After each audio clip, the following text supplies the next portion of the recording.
All right, shalom, shalom.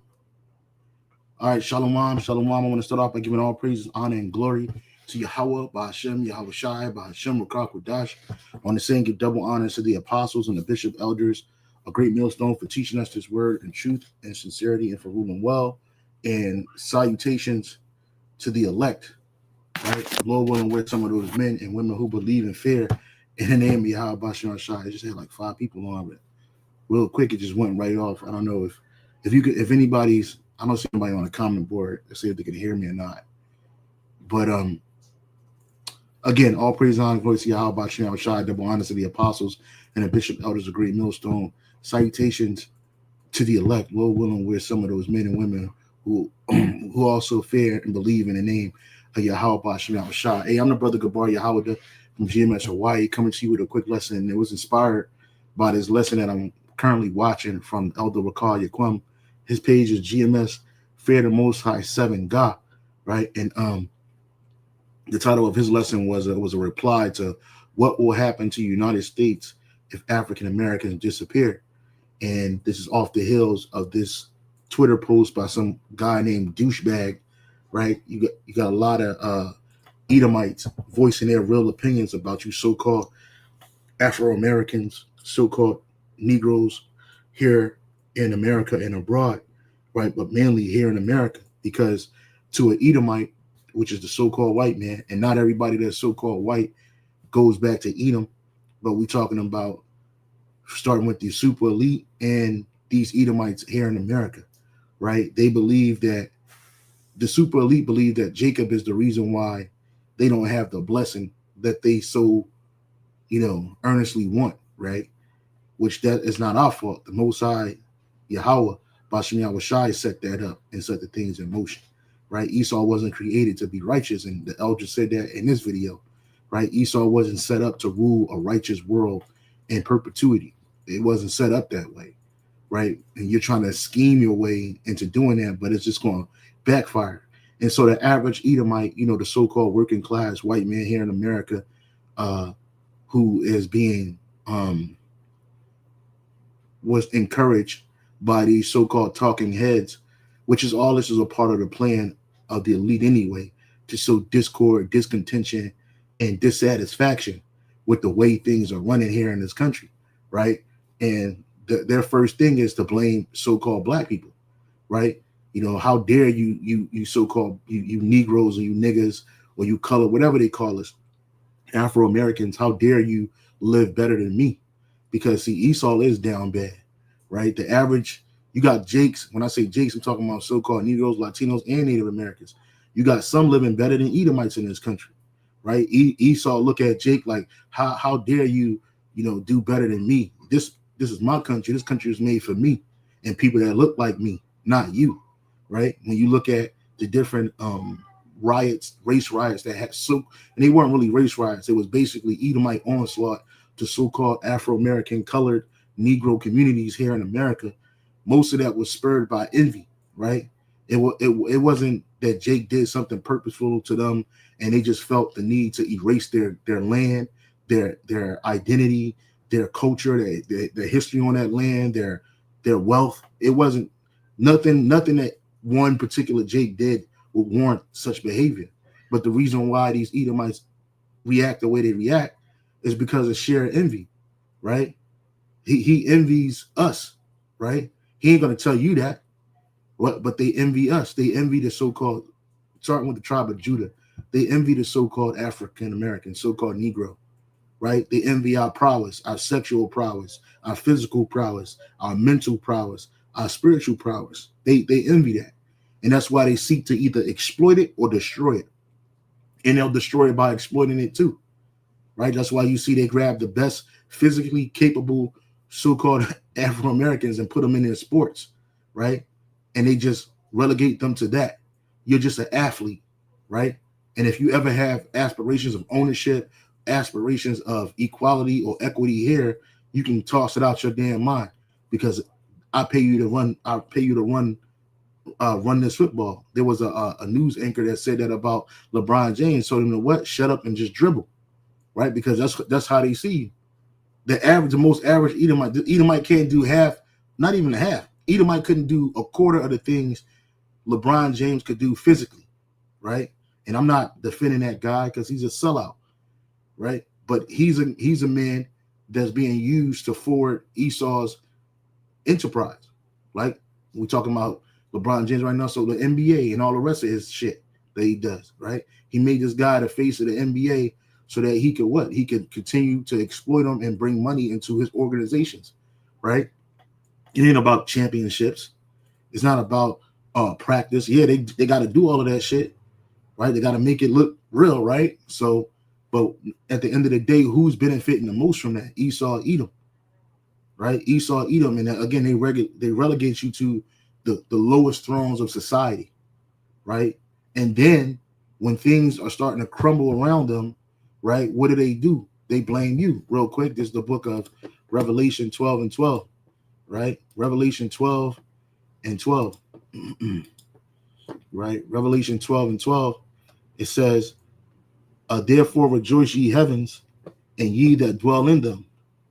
Oh, woe to the inhabitants of the earth and of the sea, for the devil, which is Esau, Edom, he's a great deceiver, is come down unto you, having great wrath. Why? Because he knoweth he have but a short time. So this man who comes in the spirit of Satan, he's going to roll on us. Why? Because he knows that his time is about to run out, right? In the NLT, it says, rejoice, O heavens, and ye who live in the heavens. Rejoice, but terror will come on the earth and the sea, for the devil has come down to you in great anger, knowing that he has a little time, right? So here it is, Esau's feeling the tension, and he knows that his society is slipping out of his hands. His rulership is ending. So he's going to come down with great wrath, right? That's why you got Nero in office. He's setting it up, so-called AKA Trump. He's sowing that dissension and that hatred. He blamed everything on DEI, diversity, equity, and inclusion, and made you so-called black people, right? You so-called Negroes. He made you the face of DEI. But let's go to ChatGPT and let's ask ChatGPT, who benefited the most from DEI programs in America, right? In America, right? So DEI programs, let's see what pops up. We waiting. Searching the web. Diversity, equity, and inclusion. There it is. It says programs in the United States have been designed to support a wide range group of aiming to create more equitable opportunities across various sectors. While these initiatives have been notably benefited underrepresented communities, several groups have emerged as a significant beneficiaries. And right, so again, they made this thing a so-called black thing, right? But when you look at it, it says this: white women benefited the most out of every group that's going to be on this list. It was white women that benefit the most. You don't even see African Americans, right? So it says white women have been among the primary beneficiaries of DEI. And like the elder was going to in his video, Esau is destroying his own people. This man is a monster. He destroys his own people. And then he blames it on us. He blames it on the righteous people, the Israelites. Even though you see the majority of our people not in a righteous state, we still a righteous nation. Esau can never be righteous. But this man will destroy his own people and then blame it on the most underrepresented people on the face of the earth, which is us, the Israelites. He calls us African Americans, calls us Latinos, right? He blamed the Negro problem, the migrant problem. When they put the migrant issue, whose face is that? You so-called Negroes. You're the face of the migrant, not you so-called Negroes. So like that was a slip of the tongue. You so-called Latinos, You so-called Latinos are the face of the migrant problem here in America, right? So they blame it on you. So they focus the lesser Edomites' attention off of them and put it on to the Jakes. And they've been doing that. It's the same program, right? This is Sirach chapter 10, verse 3. An unwise king destroyeth his people, but through the prudence of them which are in authority, the city shall be inhabited. And Esau is an unwise king. He'll destroy his own people. And then he won't take the blame for it. He'll blame it on Jake, right? Throwing rocks and then hiding his hand. So again, it says right here, it says white women have been among the primary beneficiaries of DEI initiatives. So all the DEI taking that shit away, what did it do? What did it do? It really put you white women back a few steps, not the so-called Negroes, right? It says, particularly in corporate and academic settings, efforts to promote gender equality have led to increased representation of women in leadership roles. The implementation of paid paternal leave, the establishment of lactation rooms in workplaces, these advancements have facilitated career progression and improved workplace conditions for many white women. Notably, 76% of chief diversity officer roles are held by white individuals, with 54% occupied by women. So that's more than half. First-generation college students, DEI programs have provided substantial support to first-generation college students, many of whom are white, not black, not Latino, right? Not Native Americans, but white people. These initiatives offer tailored resources such as mentorship programs, inclusive learning communities, because guess what? What you're going to learn is that not everybody that's white is created equal. The wealthy elite, the wealthy whites don't look at the poor whites as the same individuals. They think they're separate. Just like them Romans thought they were separate from the Idumeans, or the Greeks thought they were separate from the Romans. They were all Edomites, man. Right? The Greeks that came into power after Alexander the Greek, even during his time as his father, Philip of Macedon, those were Edomites, man. Children of Agag, right? And other Edomites that escaped persecution and forced migration, right? And the Romans looking at the Idumeans, they set up Antipater and his lineage, right, to rule over Judea. They were still Edomites. They weren't Jakes. They weren't our people, right? So again, not all whites are created equal. That's a good title for a lesson for one of you brothers to get on, right? You look at so-called white people, and they think they're the same. The wealthy elite Edomites not down here fighting Jake on the streets. Oh, you're taking all my jobs. You're taking our jobs, blaming it on us or China people. Your wealthy elite politicians made these deals with these nations to outsource their job and labor that they had in America to these other countries and nations. That's why you don't have jobs. It's not because of so-called Black, Latinos, and Native Americans. But they always point their anger to us. And this is called what? Divide and conquer. So let's keep on reading. It says DI programs have provided substantial support for first-generation college students, many of whom are white. These initiatives offer tailored resources such as mentorship programs, inclusive learning communities, and academic support services. Such support addresses challenges unique to first-generation students, including financial constraints and unfamiliarity with college environments, thereby enhancing their academic success. So they enhance our academic success. It says veterans, predominantly white, right? See, every time you see these programs set up, they're not benefiting predominantly blacks. I'm a veteran, but most of them veteran programs, they don't help so-called Negroes. Look at the VA housing, right? Not every veteran is equal, right? But if I was an Edomite veteran, I'm sure I would have been in the house owning my own shit, doing whatever. Benefit for these programs. All these things, this world is not set up for the benefit of the so-called Negro, Latino, Native American. That's another reason why we say what? Not we say, the scriptures tell you what? That arise and depart, right? Because this is not your rest. Micah 2:10. right? This place ain't our rest, right? Yep. Micah 2:10 says what? Arise ye and depart, for this is not your rest. The Lord didn't set us here to be here in perpetuity. So we were here to be punished, right? That's the reason why we went through chattel slavery. That's the reason why we went through 100 years of Jim Crow. That's the reason why we're still reeling from the so-called civil rights era and all that other shit, right?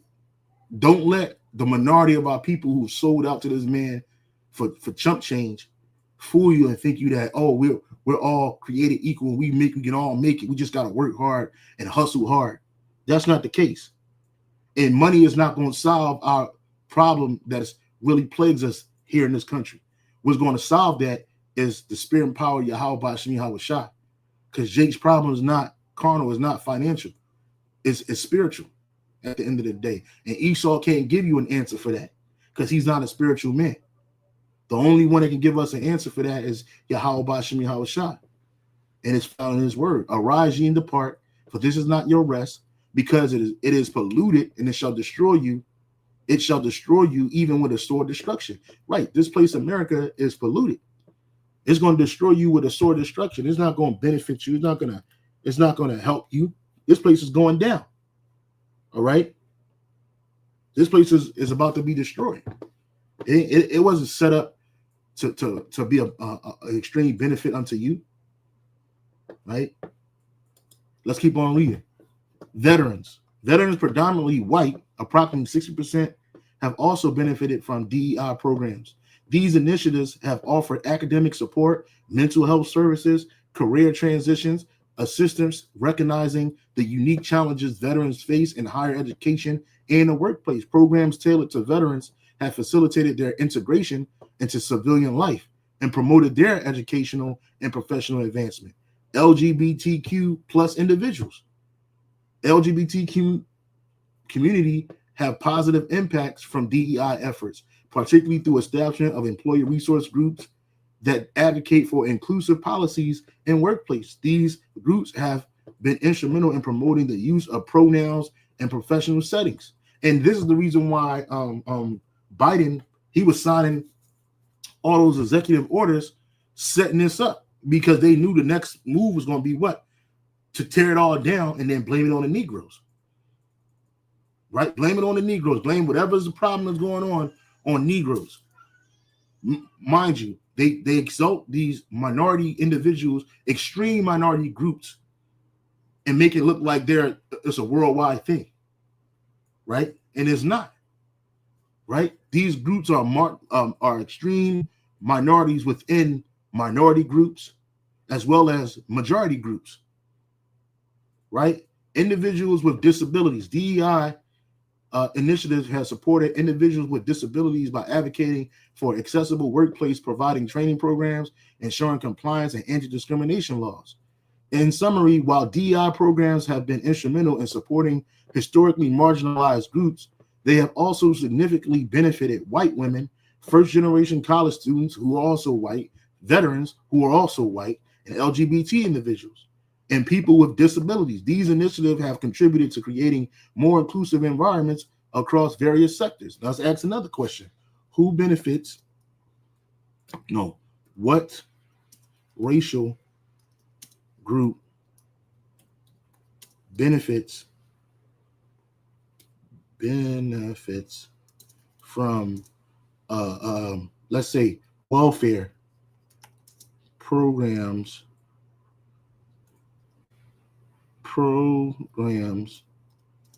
the most in the United States, right? And look at this shit, bro.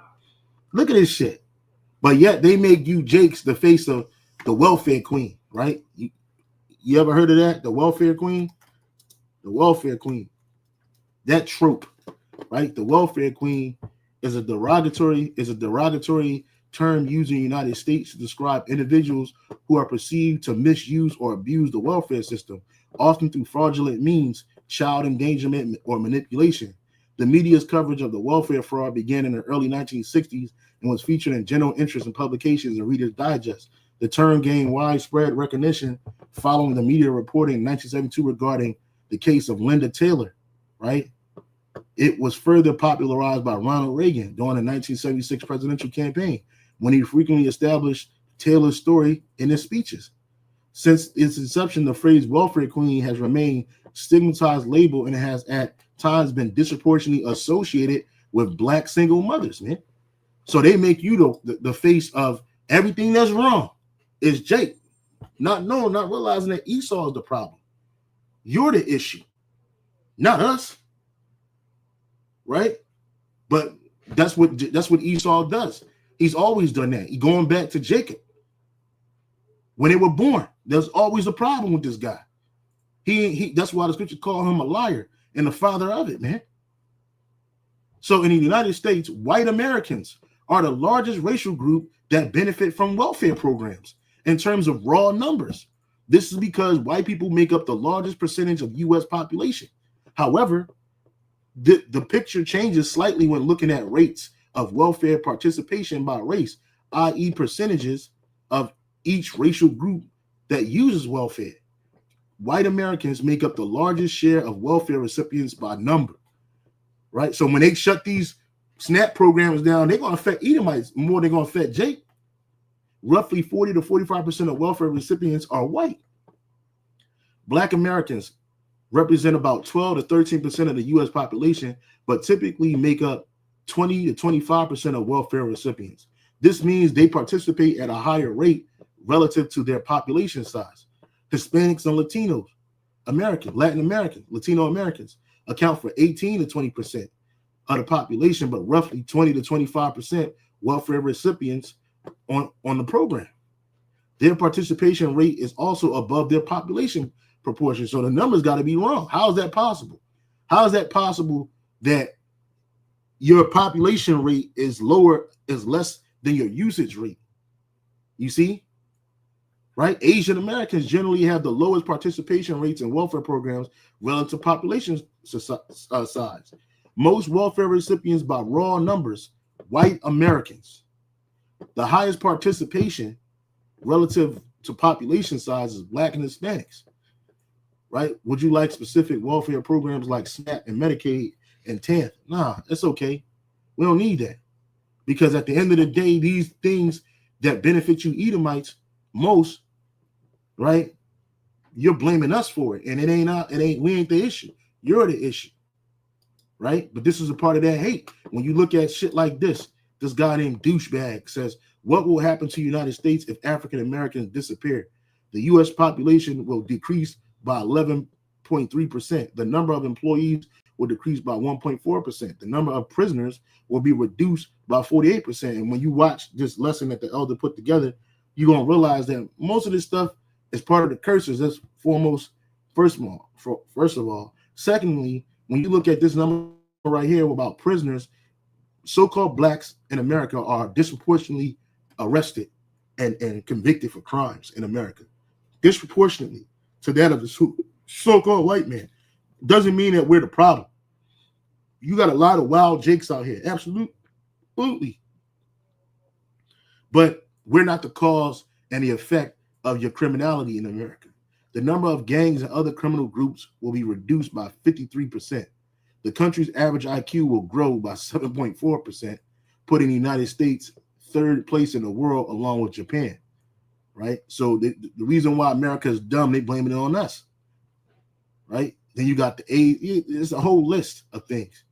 So I went to ChatGPT and I asked the question because I don't know where this guy got this information from. Right? Again, they want to make Jake the cause and effect of every problem that plagues America, when really it's you Edomites. Yeah, like the brother said, Esau lying on the numbers. Exactly. He has to be. Small welfare kings and queens. Absolutely, man. Jewish people use SNAP benefits way more than Jake's, and they use fraud to do it way more than Jake, right? Jewish Americans participate in SNAP programs in America, right? Don't say yes, because I know they do, right? But you don't never hear nothing about them. Yep. Yes, Jewish Americans do participate in supplemental nutrition assistance programs, and they don't really have to. Commonly known as food stamps. Those specific national data and their participation rates is limited. I wonder why, right? I wonder why. Level studies indicate that a segment of Jewish population, particularly those facing economic hardship, utilizes SNAP benefits, right? While comprehensive national statistics on Jewish SNAP participations are scarce, localized studies provide insight. Boston, approximately 6% of Jewish households reported receiving SNAP, and they don't have to use it. They don't have to use that shit, but they doing it. They frauding. They got money over there, but they using these benefits, these programs. Pittsburgh, PA, 6%. Greater Washington, D.C., 3%. These figures suggest that while the overall participation rate may lower compared to some other demographic groups, there is a notable portion of Jewish communities that relies on SNAP benefits. And they talk about economic challenges, community support. No, they got all the support. They got all the economics, man. They're the ones getting over. They're the ones committing fraud, right? But yet, Esau's first inclination is, let's just get rid of them. That's their mindset. Oh, we just got to get rid of these people. Mind you, they brought our forefathers and foremothers over here in captivity through forced labor and forced migration, right? To build this place up. And our brothers and sisters that were already over here, the so-called Native Americans, even the ones you call Latinos or Mexicans today, right? And the rest of our brothers in North, Central, and South America, they destroyed by disease, warfare, by actual warfare, by dissension, right? By means of lies and robbery, okay? And then they say, we're the problem, man. We're the problem. It's always Jake, right? Their focus is never on these other nations, right? And then you got our people worried about Esau. Who gives a damn about this man? He don't care about you, right? But that's because the main stars of this show is Jacob and Esau. And Jacob is the star. He's the hero. And Esau, you're the villain, right? You're the heavy. So let me turn this comment off right here, right? Book of St. John, chapter 4, chapter 8, verse 44. Ye are of your father the devil, the lust of your father you will do. He was a murderer from the beginning and abode not in the truth, because there is no truth in him, and that's Esau. And you got our people that follow this man, right? When he speak of a lie, he speaketh of his own, for he is a liar and the father of it. And that's right. Esau is a father of lies. Everything that comes out of his mouth is slander, is lies, right? Is evil, is wickedness. But yet, he wants to scapegoat us. We're always a scapegoat. What is the definition of a scapegoat, right? Right? And even these other nations, they look at us through the lens of an Edomite. Oh, you're nothing but slaves. Get out of here. You know, you don't belong here. This is our land. Right? You know how many times I've been told that since I've been living in Hawaii, bro? Japheth said that shit to me to my face. Like, what? And it don't even bother me because I know the truth. The world don't belong to you nations. It belongs to the Israelites. So wherever you at, it ain't your land. Scapegoat is a person or thing blamed for the actions of others, often unjustly. And that's it. We ain't got to read no more. There's a biblical definition for it too, but we're using it as it is set up today, right? We're blamed for the actions of others and unjustly for it, right? According to the so-called white man, we're the cause for all the violence in America. We're the cause for all the fraud, abuse, and waste of its social systems in America. We're the cause for all the criminality in America, all of the disease, right? Chlamydia, gonorrhea, syphilis, AIDS. You blame our people for that, living in poverty, when all of these shits were put on our people by the rulers that be in this world, particularly the so-called white man.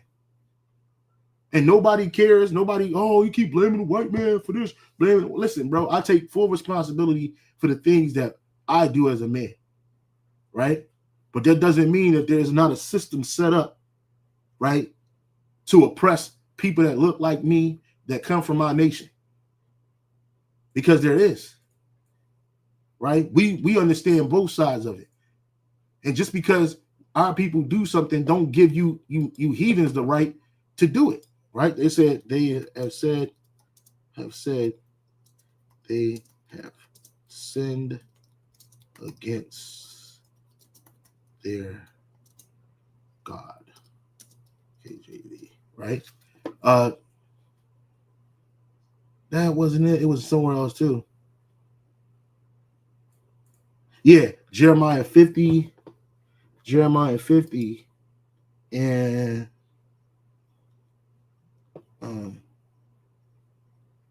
hold on.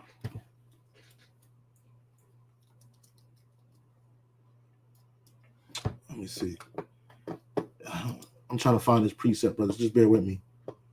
Their adversaries, and it devoured them, and their adversaries said, "We offend not." Yeah. That's it. It's in Jeremiah 50. We offend not. Jeremiah 50 and 7. This is the book of Jeremiah, chapter 50, verse 7. Okay. Jeremiah 50 and 7.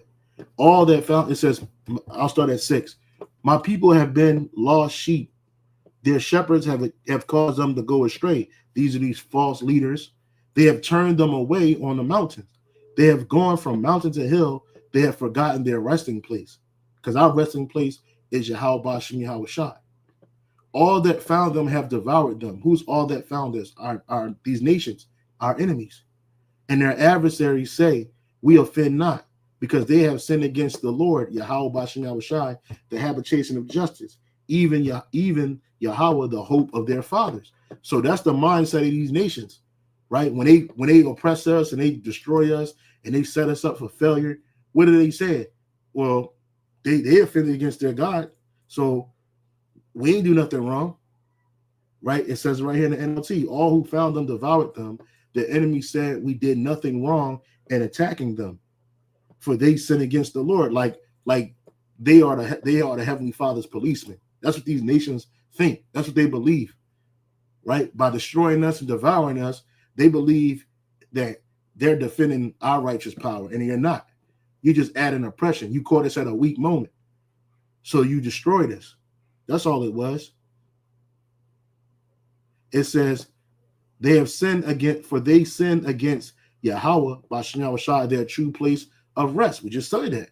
Yahweh Bashem Yahweh Shai is our true place of rest and the hope of their ancestors. And that's another reason why this devil don't want us using the name of Yahweh Bashem Yahweh Shai, right? You see that by him giving these Faustian bargains to the wicked of our people to not use the name of the Heavenly Father, because they don't want, and his son, they don't want us to have a resting place in Yahweh Bashem Yahweh Shai, right? They don't want us to remember that, right? This is the work of the super elite, and it trickles down, right, to the lessons of their people.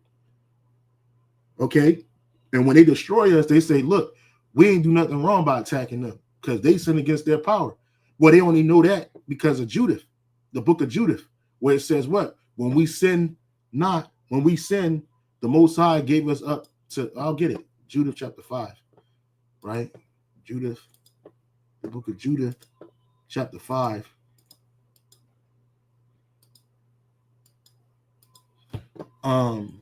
The book of Judith, chapter 5, verse 17. And whilst they sin not before their God, their power, they prosper, because the power that hateth iniquity was with them. You see? So these nations know that when we not sinning, right, and when we following after our power, who is the God that hateth what? Iniquity, he's with us. Verse 18, but when they departed from the way which he appointed them, they were destroyed in many battles. Shalakia. Stay with me, brothers. Give me a second. I'm looking for something.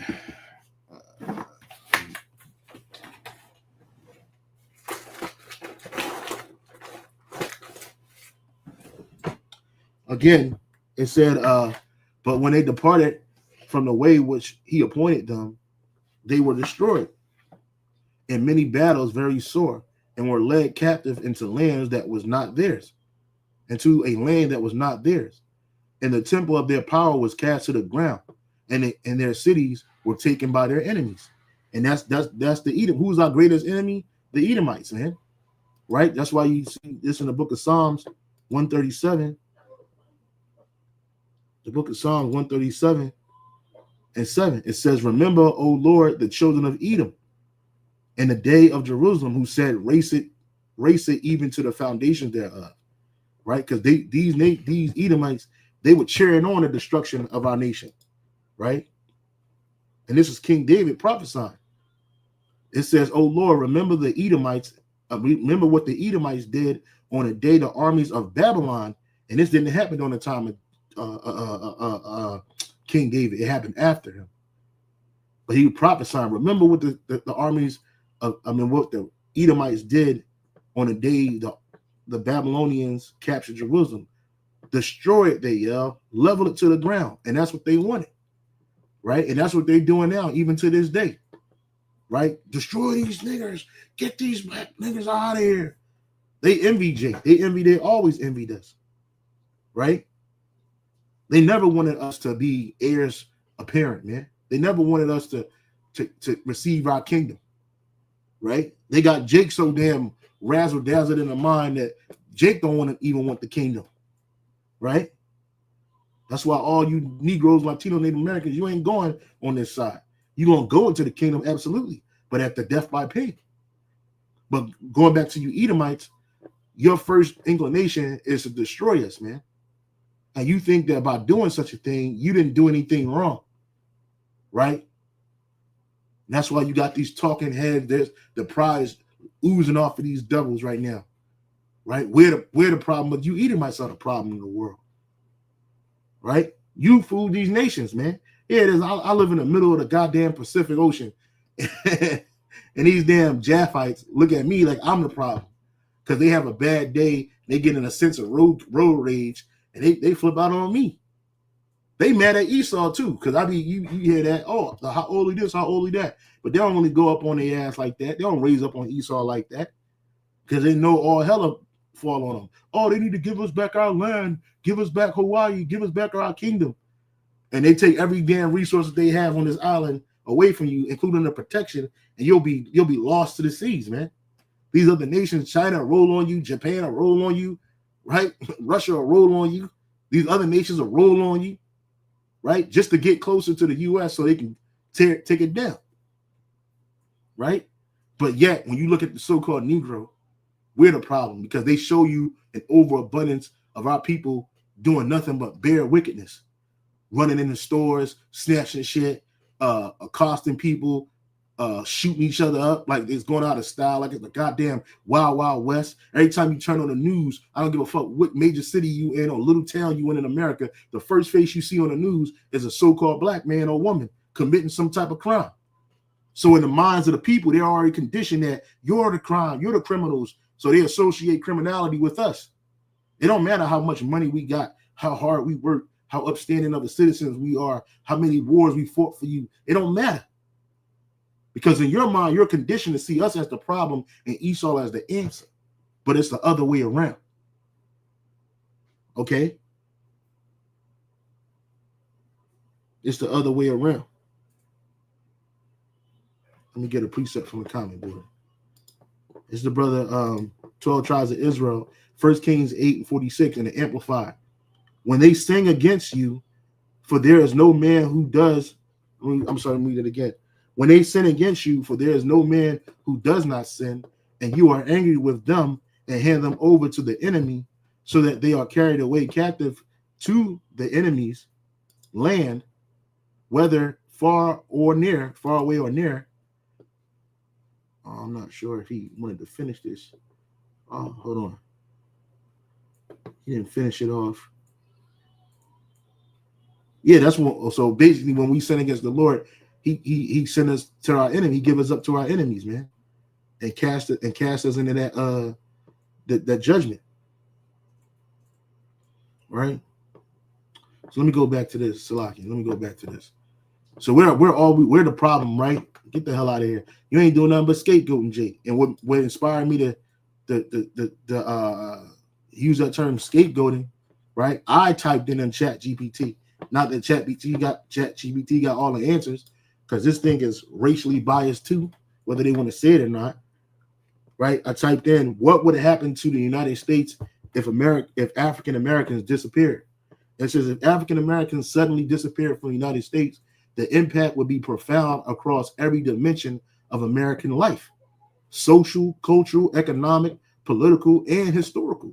Here's a breakdown of some key some key effects. Cultural loss.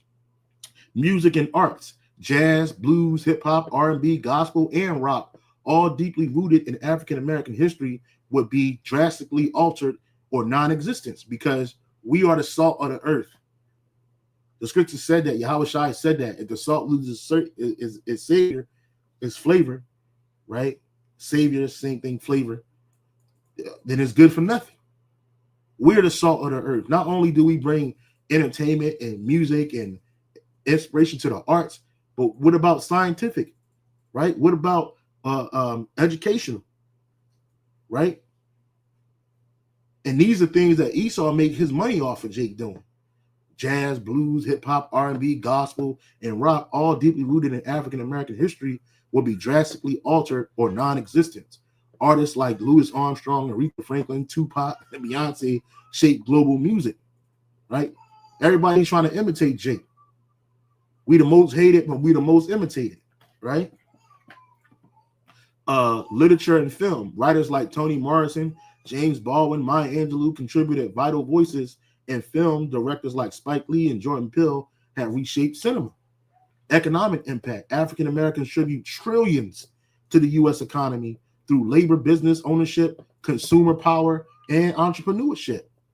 Major industries, sports, entertainment, fashion would suffer enormous losses in talent, creativity, and revenue. And see, we add all this. We've always been like this. When you go to the Babylonian captivity, when you go to the Babylonian captivity, when you go to the Persian and Mede captivity, when you go to the Greek captivity, the Greco-Roman captivity, like these just the major ones, bro. We added that to these places, man. They would have had nothing. These nations would have nothing.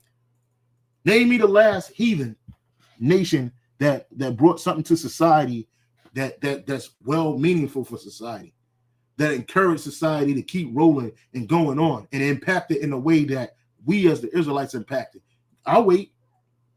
Let's see in the comment board any brother can come up with a nation that adds the value that our people add to the society. But yet, the Edomites will say, we're the problem. Just ship them back to Africa, right? And it's easy to say, I was watching the elders video, and I thought to myself, it's easy to say all this shit now that after the fact, after we built up this economy, after we died for this society, whether on our own or on accord of being oppressed by our enemies, because a lot of us joined the military. You died for a lying cause, right? Right?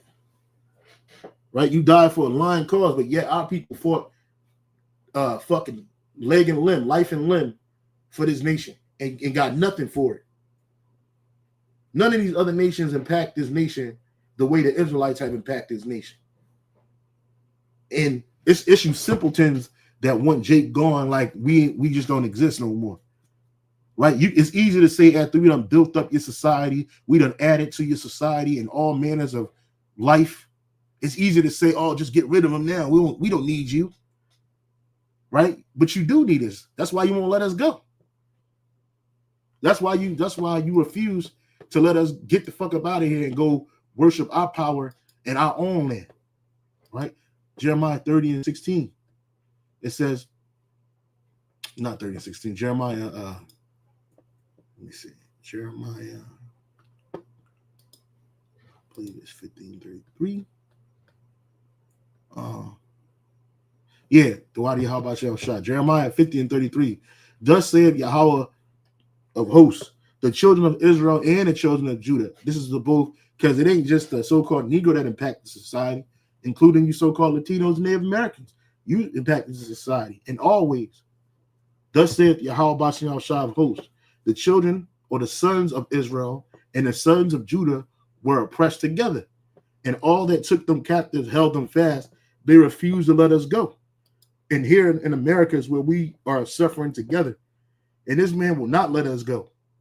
Just like Pharaoh didn't want to let us go, right? Pharaoh didn't want to let us go just because his heart was hardened. Man, we added to society of Egypt, man. We impacted that society in ways that you can't even imagine.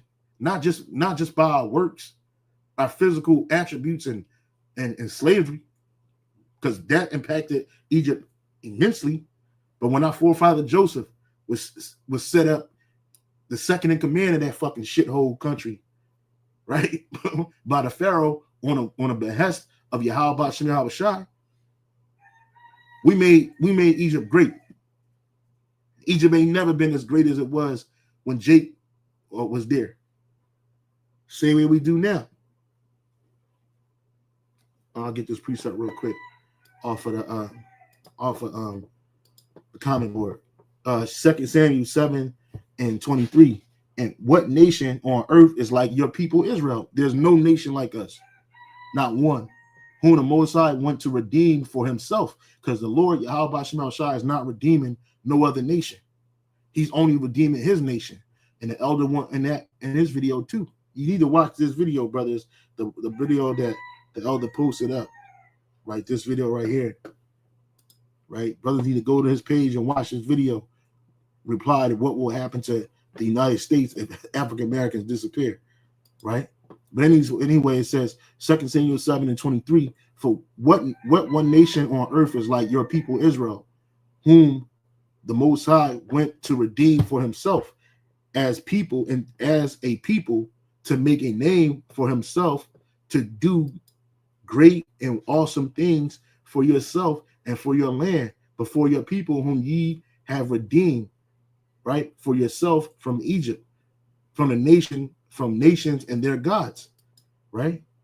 You establish for yourself your people Israel as your people forever, not sometimes, not in the latter times where the Gentiles will come to Christ and now they get involved. Nah, forever, man. And you, O Yahweh Bashem Shai, have become their God. Yahweh Bashem Shai is our God. He's no one else's God. He ain't dealing with these nations on no level, no capacity. Okay? But yeah, brothers need to check this video out. Let me keep on reading right here. Right? It says economic impact. African Americans contribute trillions to the U.S. economy through labor, business ownership, consumer power, and entrepreneurship. Major industries, sports, entertainment, fashion would suffer enormous losses in talent, creativity, and revenue. Historical revisions. Much of the U.S. history from slavery to the civil rights to modern social justice movements will be fundamentally different or erased. Movements led by people like Frederick Douglass, Harriet Tubman, MLK, Malcolm X, and countless others were central to the defining of American ideals of justice and freedom. Political and social change. The push for civil rights, voting rights, and social equity has been deeply influenced by African Americans. African American leadership and activism. Without that influence, many laws and policies like civil rights acts or voting rights acts might not exist or have been delayed indefinitely, because these other nations, they ride in the backs of the Israelites, right? On civil rights. Civil rights, these other nations get the benefit from that shit because we put it down, not because they put it down. I was watching this documentary about Gil Scott Heron, and he said that. He said these other nations get the benefit of these policies because of what? Because we're the ones who was marching in the streets. We're the ones who was dying and going through all that shit. These other nations ain't go through that shit. Like these other nations, they hop on Jake's, they co-opt Jake's programs. That's what they do. Without the influence, many laws and policies like Civil Rights Acts and Voting Rights Acts might not exist or have been delayed indefinitely. Demographic shift. African Americans make up 13 to 14% of U.S. population. Their sudden absence will dramatically alter demographic, particularly in major urban centers in southern states. Moral and identity crisis. The U.S. will face an extreme I'm excited. The U.S. would face an existential reckoning. Much of its national identity is intertwined with the struggle for freedom, justice, and equality led by African Americans. The moral compass of the nation, formed in large part by the confronting racism, slavery, and injustice, would be disoriented. In short, the disappearance of African Americans would not just remove a group of people, it would erase foundational elements of what the United States is and aspires to be. Would you like a visual timeline? I didn't ask that. This is what I did ask. Why do white Americans blame African Americans for their shortcomings and the decline of the United States? This is a powerful and complex question, rooted in centuries of historical social dynamics, systems of power. The answer is honestly, we need to look at historical patterns, psychological behavior, and structural realities. Historical scapegoating. Legacy of slavery and racism. Since the founding of the U.S., African Americans were dehumanized and blamed for social ills as a way to justify slavery, segregation, and unequal treatment. You see? Historical scapegoating. That's what these devils do. Post-Civil War backlash. After emancipation, many white Americans saw Black progress as a threat. The rise of Jim Crow laws and racial violence was fueled by fears of losing social dominance. And that's what it really is. Esau, he's starting to turn them horns back on the Jake, which is all biblical. It's supposed to happen. But he's doing that because he knows that he's losing, bro. Only a loser would do some shit like this, bro. Okay? They blame us for all the ills and whatnot to justify them treating us the way they treat us, man. And you got Jake begging this man to treat him well, and he's never going to do that because it ain't given to him to do that, right? Because they feel like they're losing what? Social dominance. Civil rights movement backlash. Gains made during the 1950s and 60s, voting rights, desegregation, were often met with resentment, with some white Americans blaming African Americans for social unrest, crime, or economic stagnation, right? We're to blame for all of this shit. Psychological projection and deflection. This man, the so-called white man, is the master at psychological projection and deflection. Scapegoating is psychologically easier for people to blame others, especially historically marginalized groups, for their personal or social struggles than to confront complex systematic issues like automation, deindustrialization, and inequality. Because, see, Esau is losing his jobs. He's losing his footing. And when I say Esau, I'm talking about the average so-called working class Edomite, because they was riding on white supremacy for the longest. But there's nothing supreme about the so-called white man, ever. There's never been nothing supreme about him except his wickedness. And even Jake got him in that fucking headlock with that. You know what I mean? But instead of blaming their leaders for making automation happen, for destroying the industrialization of America and creating inequalities, they blame us for it. Right? They project their anger towards us. Fear of replacement and displacement. That's another thing. Esau fears of being replaced, and he's going to be replaced, motherfucker. It's already written. You are going to be replaced, right? Let me get that real quick. You fear something. You fear the inevitable, like Thanos said. I am the inevitable, man. You know what I'm saying? I'm inevitable. Yahweh Shai is inevitable, bro. He's coming. Hey, listen, bro. You ain't gonna stop what's happening. Sirach 10:8. Because of unrighteous dealings, injuries, and riches got by deceit, the kingdom is translated from one people to another.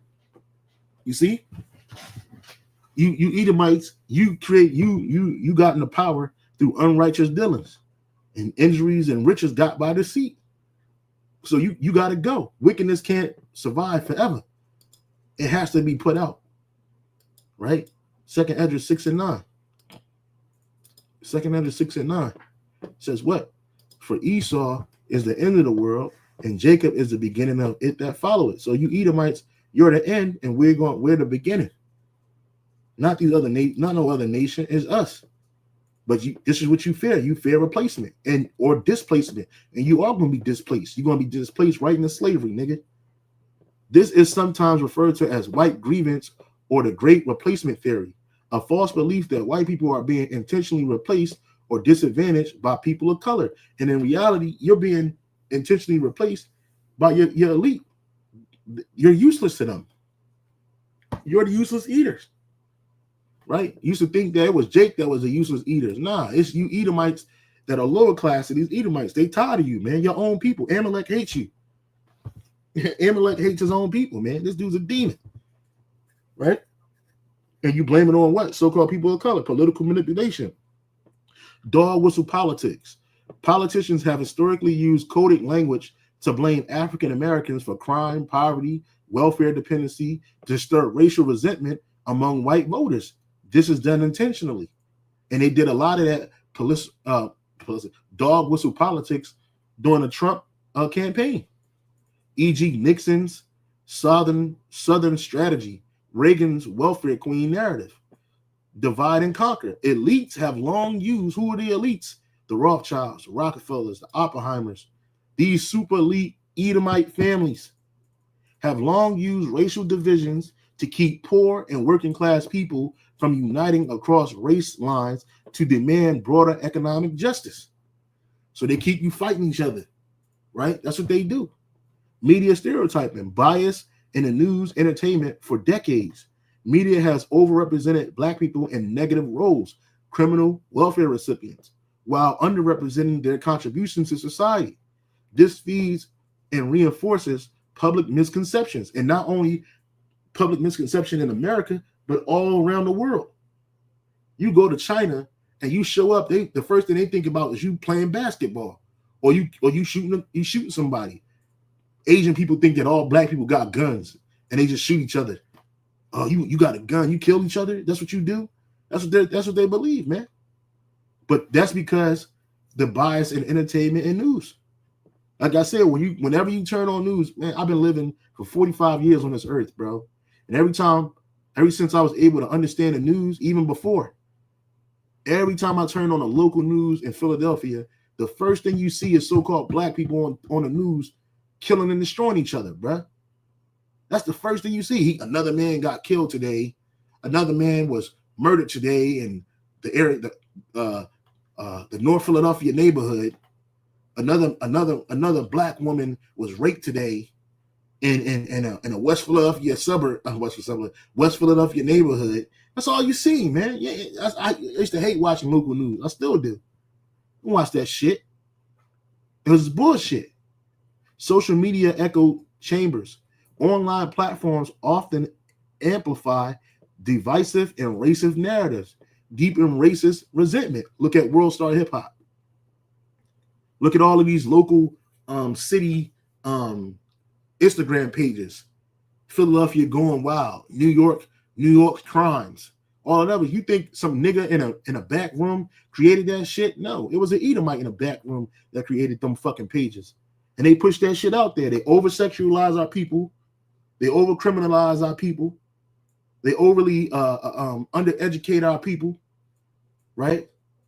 And again, like the elder said in this video, those people that you see on these platforms, they are the minority of our people, bro. The average Jake is out here going to work, making a living for him or herself, bro. That's it, trying to survive, trying to get through the fucking week or the day. But they'll have you believe that we are the ones that we're just overly violent, overly hypersex, overly shiftless. Systematic inequality isn't taught. Many white Americans aren't taught about systematic racism, redlining, mass incarceration, or racial wealth gap. As a result, they may believe that African Americans have equal opportunities and just aren't trying hard enough, which reinforces blame.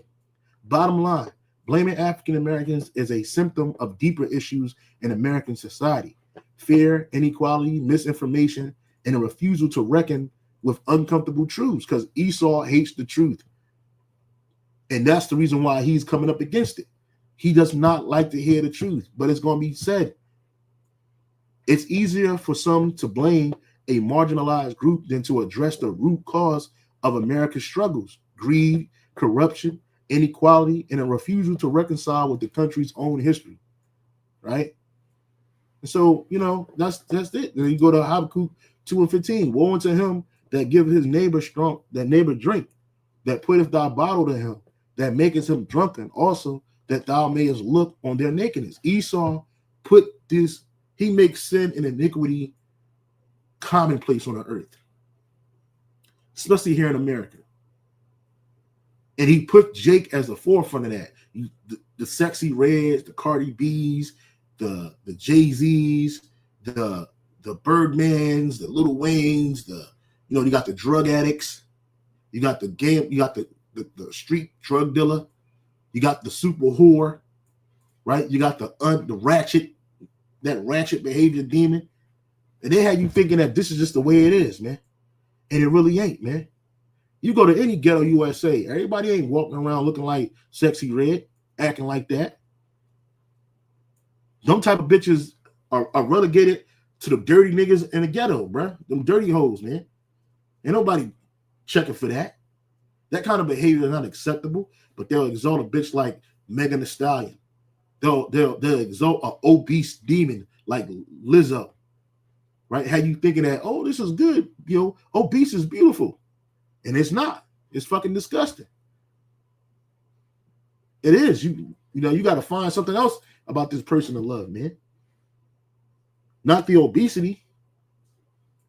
You know what I'm saying? Woe to him that give his neighbor's drink, and woe meaning destruction to you, that putteth thy bottle to him, that he may look, that maketh him drunken. Jake is drunken with wickedness and iniquity and sin. Also that thou mayest look on his nakedness, because when Esau does it, he looks on our people and says, look, see, this is how they act. He's accusing us to our power. Right? That's what he does. Right? This is the book of Revelation, chapter 12, but verse 10. And I heard a loud voice saying in heaven, now has come salvation and strength and the kingdom of our power and the power of his anointed. For the accuser of our brethren, who is the accuser of our brethren? Esau, Edom. They got their witches and their warlocks. They go to the Most High. They accuse us, bro. And is cast down, which accused them before our power day and night. It says in the NLT, then I heard a loud voice shouting across the heavens, it has come at last, salvation and power, and the kingdom of our power, and the authority of his anointed. For the accuser of our brothers and sisters has been thrown down to the earth, the one who accuses them before the Most High day and night. Right? And in the AMP it says, then I heard a loud voice in heaven saying, now the salvation and the power and the kingdom, dominion and reign, because that's what we're about to get, of our God, of our power, and authority of his anointed have come. For the accuser of our believing brothers and sisters have been thrown down at last. He who accuses them and keeps bringing charges of sinful behavior against them before our power day and night, man. See, Esau, he'll accuse us of all this sinful behavior to our power. Say, see, look at your people. Look how wicked they are. Look at what they're doing. All right, even ones that believe in Yahweh Bashar Shai, we get lumped up in with the masses of our people, and we ain't doing that shit. But see, the Lord has already pardoned his elect. Whatever sins, Lord, when we part of the elect, whatever sins we committed in this world, they've been forgiven, and we've been made clean by the blood and power of Yahweh Bashar Yahweh Shai. The blood of Yahweh Shai was shed to make us clean. So those sins are forgiven. But you're going to be cast down. You devils going to be cast down. So, hey, the Most High don't listen to scapegoating, right? That shit ain't going to last, right? Proverbs 12:26, the righteous is more excellent than his neighbor, but the way of the wicked seduceth them. And our people are 2/3 of Jake have been seduced by the ways of the wicked, man. Right? And we're more excellent than that man. Okay?